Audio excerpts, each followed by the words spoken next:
All right, let's dive into one of history's most fascinating and persistent puzzles, all seen through the eyes of the master storyteller Alexandre Dumas. This is a story about secrets at the highest level of power, about a stolen life, and about a punishment so uniquely cruel it became the stuff of legend. We're stepping into the shadows of the Bastille. Just think about that for a second. What if you had a secret so dangerous, so earth-shattering to the throne, that you couldn't just get rid of it with an execution? That would be too easy, too final. No, this is a secret that has to be hidden right out in the open, locked away not just behind stone walls, but behind a mask of cold, unfeeling iron. That's the haunting question at the very heart of this story. You know, our story doesn't start in the glittering golden halls of the Louvre. Now, it starts in the grim, damp, suffocating darkness of the Bastille prison. And it's here that a young man has spent his entire life, completely alone. He's basically a ghost in his own story, a prince who's been given the education for a throne he's never supposed to see, totally cut off from the world, and maybe worst of all, completely unaware of who he even is. I mean, just feel the weight of those words. When the prisoner says, "I have ceased to reckon time," he's not just being poetic. That is the sound of a human spirit being absolutely crushed by a monotonous, never-ending imprisonment that started when he was just a boy. It's been 8 years since his last governor, his last real human contact, was taken away. For him, time has just stopped. It's lost all meaning. It's just one long, gray, empty day after another. You know, the really twisted part of his imprisonment was how psychologically cruel it was. It was, in its own way, a work of art, a masterpiece of torment. He was taught everything a nobleman should know: philosophy, science, how to wield a sword. He was given the mind and the skills of a prince. But the single most basic piece of information was kept from him: his own face. Think about that. He had never, ever seen his own reflection. When a visitor offhandedly mentions mirrors, the prisoner is just baffled. He asks, what are those two words and what is their meaning? His entire sense of self was just systematically hollowed out. So into this world of absolute shadow, a man arrives. And he's carrying a torch. A man whose ambition is about to light a fire that could burn down the entire kingdom of France. His name is Aramis. And the secret he's carrying?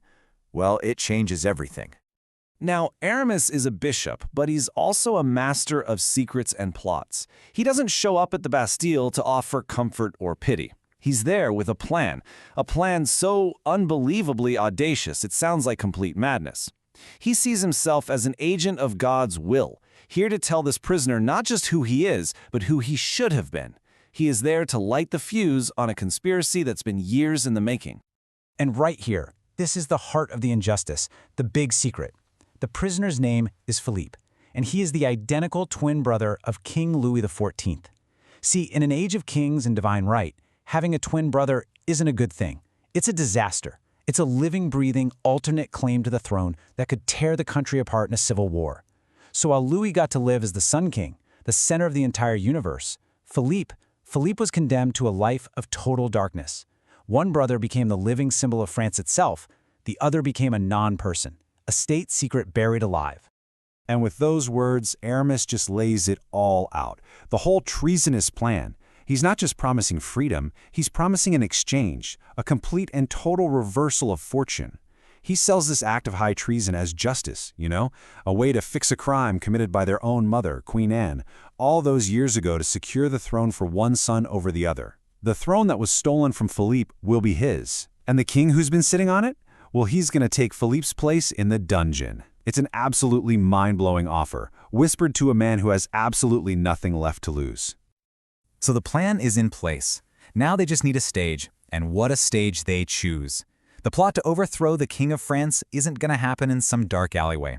No, it's going to happen in the brightest, most spectacular, most public setting you can possibly imagine. At a party so lavish, it would go down in history. The party is at the Château of Vaux-le-Vicomte. It's the home of the Superintendent of Finances, Monsieur Fouguet. And this palace is just breathtaking. It's so over the top that it actually makes the king himself incredibly jealous. So, surrounded by fireworks, music, and thousands of nobles, this insane display of wealth and power becomes the perfect cover. I mean, who would possibly suspect that the greatest act of treason in French history is about to unfold in a quiet bedroom upstairs? And the plan itself, it was so precise. Okay, so first, you smuggle Philippe into the chateau. You wait until the king is totally exhausted from the party and fast asleep. Then, and this is the genius part, using a secret trapdoor built into the floor of the royal bedchamber, they would literally lower the sleeping king down into a hidden passage and replace him with its twin. It's a silent, bloodless coup. It's a feat of engineering and just pure nerve, using the king's own luxury against him. And now we're at the moment it all goes down, the culmination of a lifetime of suffering for one brother and years of plotting for the other. The lives of two men and the future of France are about to be swapped in the middle of the night in the total silence of a sleeping palace. For Philippe, this is everything. He's standing over his sleeping brother, seeing his own face for the very first time on another person, and the reality of what he's about to do hits him. But he doesn't back down. I mean, after a life trapped between four stone walls, what could possibly be more terrifying than the despair he's already lived through? He's ready. And then, the awakening. Louis XIV, the Sun King himself, opens his eyes. But he's not in his silk sheets at Vox, he's on a cold, stone floor. It's damp, it's dark, it's a dungeon.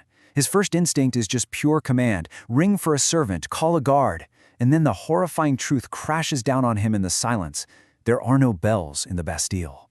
He's in the very prison that he rules, a victim of his own system. And just like that, the reversal is complete. It's perfectly, cruelly symmetrical. Philippe, wearing the king's own nightshirt, gets ready to meet the court and claim the life he was denied. And at the exact same time, Louis, stripped of everything, starts screaming and beating on the door of his cell. His cries just another forgotten voice in the chorus of prisoners he himself put there. So, for a moment, the impossible actually happened. Philippe is on the throne. He is the king. But a deception this big, built on treason, it's just too heavy. It has a gravity all its own, and it's destined to collapse in on itself. And the person who brings it all crashing down is, ironically, the man who threw the party. Monsieur Fouquet finds out what Aramis has really done. Not just freed a prisoner, but imprisoned a king. And he's horrified. His loyalty to the crown is stronger than his friendship with Aramis. He gallops to the Bastille, orders the governor to open the cell, and he frees the real, and now very, very angry, King Louis XIV. What happens next is just a scene of pure, unbelievable drama. Philippe is holding his very first audience as king when the real Louis XIV bursts into the room. Just imagine it, two identical kings. One is radiating this white-hot righteous fury, and the other is standing his ground with this defiant pride. The whole court just freezes, and their mother, Anne of Austria, when she sees both of her sons, her two terrible secrets, standing there together, she collapses. The coup is over. So the rebellion is crushed. King Louis XIV is back on his throne, just burning with rage. But now there's a terrifying problem, isn't there? What do you do with Philippe? What do you do with the living, breathing proof of your family's darkest secret? You see, death would be too simple. Killing his own twin brother would just create more questions, more dangerous rumors for people to whisper. An execution creates a martyr. No, the king needs a punishment that does two things at once. It has to inflict the maximum amount of unending suffering, and it has to completely erase Philippe from the world without actually killing him. The sentence he comes up with is a stroke of pure, cruel genius. Philippe will be allowed to live, but he will cease to exist as a person.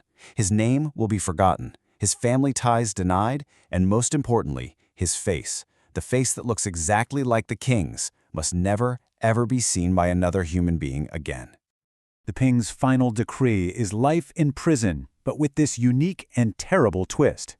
Philippe is forced to wear what the book describes as a visor of polished steel soldered to a helmet of the same nature, which altogether enveloped the whole of his head.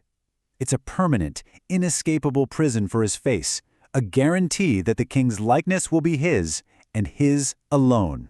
It's the final, absolute act of wiping a man from existence. And that is how the Forgotten Prince becomes a legend, a walking ghost, a man without a face, known to history only by the object of his torture. He becomes the ultimate symbol of the terrifying, absolute power of a king, the power not just to end a life, but to completely and utterly annihilate an identity.